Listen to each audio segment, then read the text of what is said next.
Cette vidéo intègre une collaboration commerciale en fin de vidéo avec la Fédération bancaire française et la Banque de France afin de sensibiliser aux fraudes aux faux conseillers bancaires. Une escroquerie en forte hausse. On vous en dit plus en fin de vidéo. Un cube de 400 mètres de haut regroupant des lieux de divertissement, des salles de concert, spectacles ou encore des campus universitaires et en parallèle Sindalah, le nom du nouveau projet futuriste de l'Arabie Saoudite, une station balnéaire de luxe construite sur la mer Rouge. Tous ces projets sont censés voir le jour d'ici 2030. Ils s'ajoutent au projet nommé The Line, cette ville tout en longueur qu'on a déjà eu l'occasion d'évoquer et qu'on va revoir aujourd'hui. Mais alors quel est exactement ce projet et l'ambition de l'Arabie Saoudite? Pourquoi ces projets font-ils autant réagir? On fait le point sur les dernières informations parce qu'il y en a eu des nouvelles. Salut, c'est Hugo, j'espère que vous allez bien. C'est donc le sujet à la une des actualités du jour. Lancé en 2017, le projet NEOM vise à construire toute une mégalopole en plein milieu du désert. Ce projet faramineux, il est surtout connu pour The Line. C'est donc ce bâtiment aux deux façades en miroir qui doit s'étendre sur 170 km de long, 200 mètres de large et 500 mètres de hauteur. Autrement dit, un projet absolument colossal. Selon ses promoteurs, la ville prévoit d'avoir une faible empreinte carbone et un très faible impact environnemental, notamment grâce à l'absence de voitures. Bon, mais attention, je le dis dès maintenant, tout cela est extrêmement contesté et ce pour plein de raisons, mais on revient là-dessus juste après. The Line est donc actuellement en construction, mais là aujourd'hui on parle donc de Sindalah, qui est la première partie de ce vaste projet. Selon le communiqué, on y trouve notamment une marina prévue pour accueillir de nombreux yachts. Elle ne s'adresse donc pas vraiment aux touristes ordinaires. Alors selon ses promoteurs, Sindalah doit s'étendre à terme sur 840 000 mètres carrés pour accueillir près de 2400 visiteurs par jour d'ici 2028. Mais vous l'aurez compris, donc des visiteurs extrêmement fortunés qui pourront profiter entre autres d'un club de golf, de villas ou d'appartements de luxe. À ce propos, on sait que l'entreprise Marriott a déjà annoncé avoir investi dans 3 hôtels sur l'île, sachant que l'inauguration et son développement sera progressif jusqu'à atteindre une capacité maximale d'ici 2028. Ça c'est donc pour Sindalah qui a été inauguré ce week-end. Il y a aussi donc The Line, mais il y a aussi un autre projet très important. Riyad, la capitale saoudienne, va doubler de taille. Ça va se faire via un nouveau quartier de 19 km² dans le nord-ouest de la ville et qui va comprendre notamment ceci. Vous l'avez peut-être déjà vu passer, ce cube baptisé Mokab de 400 mètres de hauteur sur 400 mètres de large. Alors pour vous donner une idée, ce serait assez grand pour accueillir 20 Empire State Building que l'on peut retrouver à New York, autrement dit 20 gratte-ciel. L'idée à l'intérieur sera d'avoir un immense centre commercial avec aussi des musées, des salles de spectacle, des centres de recherche ou encore des campus. Et ce cube, combiné aux nouveaux quartiers autour, sont censés accueillir près de 400 000 personnes. Alors en réalité, tout cela fait partie d'un plan important nommé Vision 2030, un projet qui a été lancé en 2016 par Mohammed Ben Salman et qui prévoit d'investir plus de 7 000 milliards de dollars dans certains secteurs. Dans ces secteurs, on retrouve les nouvelles technologies, le tourisme, la recherche, les services hospitaliers ou encore l'aviation. Et pourquoi cet objectif de 2030? Eh bien parce qu'en 2030, l'Arabie Saoudite accueillera l'exposition universelle et ce sera donc l'occasion pour le pays de mettre en avant ses projets. Avec Vision 2030, l'objectif du dirigeant saoudien Mohammed Ben Salman, c'est donc de faire de l'Arabie Saoudite une nouvelle destination du tourisme international. C'est un enjeu donc de soft power, autrement dit d'influence sans avoir recours à la force. Il faut aussi noter aujourd'hui qu'il y a un enjeu de changer, de diversifier son économie, puisque l'économie de l'Arabie Saoudite dépend à environ 40% du secteur pétrolier. C'est absolument colossal et il y a un enjeu à moins reposer sur cela. Cependant, et vous le savez peut-être, on peut noter qu'il y a des doutes extrêmement importants à ce projet. Il y a déjà des réalités très concrètes sur le terrain, notamment la question des droits humains. Selon un documentaire de ITV, environ 21 000 travailleurs étrangers seraient décédés ces 8 dernières années dans les chantiers de ces méga projets, dans des accidents ou alors dans des conditions de travail particulièrement difficiles. Toujours selon cette enquête, les ouvriers travaillent dans certains cas jusqu'à 84 heures par semaine, le tout dans une chaleur extrême et sans mesures de sécurité suffisantes. Les ONG de défense des droits humains, Human Rights Watch et Amnesty International appellent donc l'Arabie Saoudite à mettre en œuvre des réformes concrètes pour protéger les droits des ouvriers. Par ailleurs, au-delà des travailleurs, il y a la question des alentours. Il y a par exemple des membres de la tribu des Oweita qui résident dans la région, qui ont été condamnés à mort par la justice saoudienne après s'être opposés à la construction du projet The Line. Il y a aussi eu de nombreuses expulsions de familles. Et ensuite, le côté écologique de tous ces projets est évidemment fortement remis en question. En effet, ça paraît assez évident si vous suivez ce sujet, mais ça paraît illusoire de construire dans le désert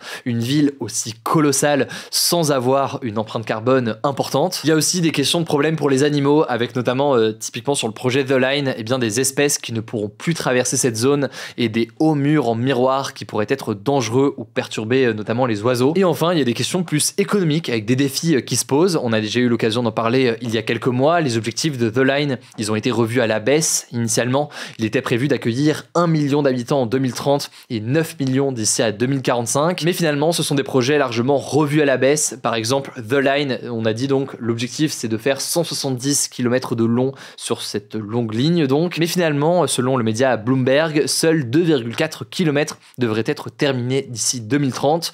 Beaucoup moins donc que ce qui avait été annoncé initialement. Et la raison, c'est des investissements étrangers moins importants que prévu. En tout cas, si vous voulez en savoir plus, notamment sur le projet de l'Arabie Saoudite, on avait fait un grand format dédié spécifiquement à ce sujet sur notre chaîne YouTube, donc des grands formats. Je vous mets le lien en description si vous voulez découvrir cette vidéo. Et aussi par ailleurs, cette chaîne YouTube, on poste davantage de décryptage ou d'interviews longues. C'est d'ailleurs là-bas qu'on va publier cette semaine un certain nombre de reportages qu'on fera directement aux États-Unis. Je vous mets le lien de la chaîne en description pour que vous puissiez vous abonner et nous soutenir. Je vous laisse avec Léa pour les actualités en bref et je reviens juste après. Merci Hugo et bonjour à tous. On commence avec cette actu. Israël a interdit les activités de l'UNRWA, qui est l'agence des Nations Unies pour les réfugiés palestiniens, sur son territoire. Elle est en place depuis 1949 pour fournir une assistance aux réfugiés palestiniens. C'est le Parlement israélien qui a voté cette mesure lundi soir et dans un deuxième texte, le pays a également interdit aux responsables israéliens de travailler avec l'UNRWA et ses employés. Ces deux lois devraient prendre effet 90 jours après leur adoption. En fait, fin janvier, Israël avait accusé certains employés de l'UNRWA d'être impliqués dans l'attaque du 7 octobre 2023 menée en Israël par le Hamas. L'ONU avait ouvert une enquête et avait finalement licencié 9 membres du personnel de l'UNRWA. En tout cas, cette annonce a été condamnée par de nombreux pays et le chef de l'Organisation mondiale de la santé a dénoncé une décision intolérable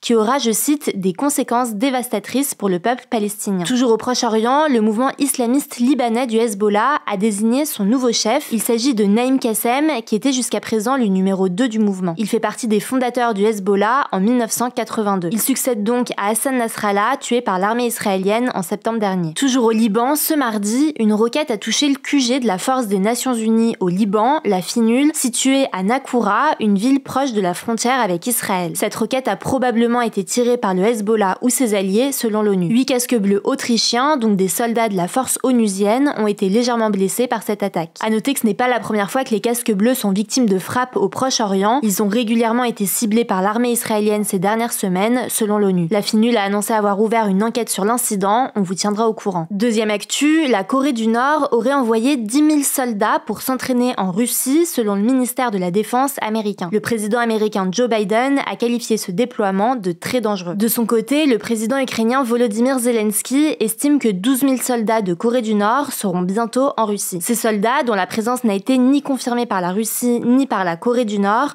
pourraient potentiellement être envoyés pour combattre en Ukraine. Parallèlement à ça, sur le terrain, l'armée russe a avancé sur 478 km² en Ukraine depuis le début du mois d'octobre.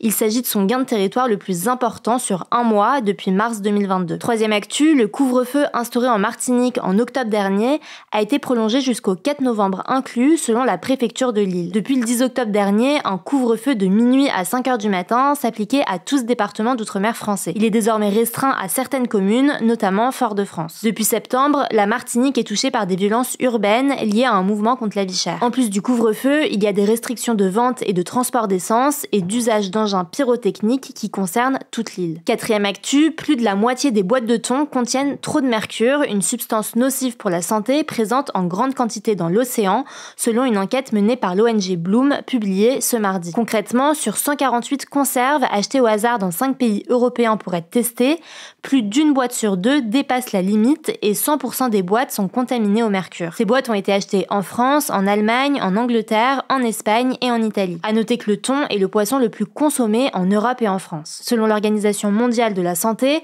le mercure fait partie des 10 substances les plus préoccupantes au monde. À haute dose, il est toxique pour le système nerveux central de l'être humain. Bloom et Foodwatch demandent donc au pouvoir public d'imposer une limite plus stricte concernant la teneur maximale de mercure autorisée dans le thon. 5e actu, en 2023, les concentrations des 3 principaux gaz à effet de serre ont atteint des niveaux jamais connus. C'est ce que révèle l'Organisation météorologique mondiale dans un rapport publié ce lundi. Ces 3 principaux gaz à effet de serre sont le dioxyde de carbone, le méthane et le protoxyde d'azote, et ils sont responsables du réchauffement climatique. L'Agence météorologique et climatique de l'ONU a également constaté que le CO2 s'accumulait plus rapidement que jamais dans l'atmosphère, avec une hausse de plus de 10% en 20 ans. Ce rapport annuel sur les gaz à effet de serre est publié à l'approche de la COP29, le prochain sommet sur le climat de l'ONU, qui se déroulera du 11 au 22 novembre à Bakou, en Azerbaïdjan. 6e actu, le rappeur et producteur américain P. Diddy est visé par une nouvelle plainte d'agression sexuelle sur un garçon âgé de 10 ans au moment des faits en 2005, selon l'agence de presse américaine Reuters. La plainte a été déposée ce lundi à New York par Tony Buzbee, un avocat qui représente plus de 150 victimes présumées de P. Diddy. Les faits se seraient déroulés en 2005 dans une chambre d'hôtel à New York lors d'une audition, selon le Parisien. P. Diddy est accusé d'avoir offert au garçon un soda contenant de la drogue avant d'abuser sexuellement de lui. Le rappeur est actuellement en détention provisoire dans l'attente de son procès qui se tiendra en mai 2025. Et on finit avec cette actu, 8 gouvernements ont annoncé des promesses de participation au Fonds mondial pour la biodiversité, ce qu'ils portent à 400 millions de dollars, donc environ 370 millions d'euros. Il s'agit de l'Allemagne, de l'Autriche, du Danemark, de la France, de la Norvège, la Nouvelle-Zélande,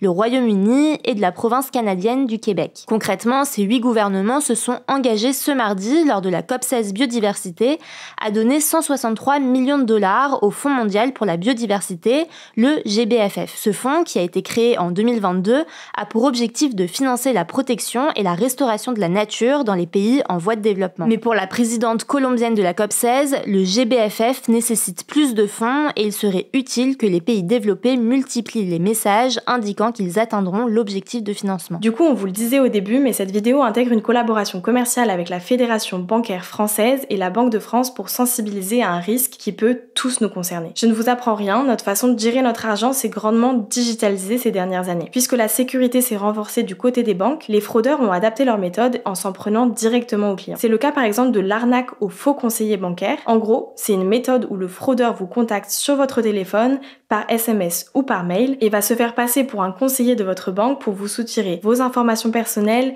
et vos données bancaires pour ensuite effectuer des transactions depuis votre compte. Pour vous protéger contre cette technique, il faut savoir que les fraudeurs jouent souvent sur la panique et sur la peur. Alors si vous vous retrouvez dans une situation similaire, restez calme et gardez en tête que votre banquier ne vous demandera jamais vos codes, identifiants et mots de passe. Si vous pensez avoir été victime d'une arnaque en ligne, la première chose à faire est de prévenir rapidement votre banque et vous pouvez également signaler une fraude à la carte bancaire sur la plateforme Perceval. Alors exceptionnellement, pas de question du jour, mais n'hésitez pas à en poser directement dans les commentaires, on fera en sorte d'y répondre dans les prochains jours. Et ça vaut aussi d'ailleurs si vous êtes sur Spotify pour la version podcast ou d'ailleurs sur les autres applications de podcast, n'hésitez pas. Sur notre chaîne YouTube dédiée au grand format, on poste une interview de Mathieu, du père Mathieu, qui a quitté cette fonction de prêtre il y a quelques jours. Il était très connu sur les réseaux sociaux, c'est donc l'occasion de revenir sur tout ça et les décisions qui l'ont poussé à faire cela. Je vous mets le lien directement en description. Prenez soin de vous, prenez soin de vos proches et puis on se dit à demain pour une nouvelle vidéo.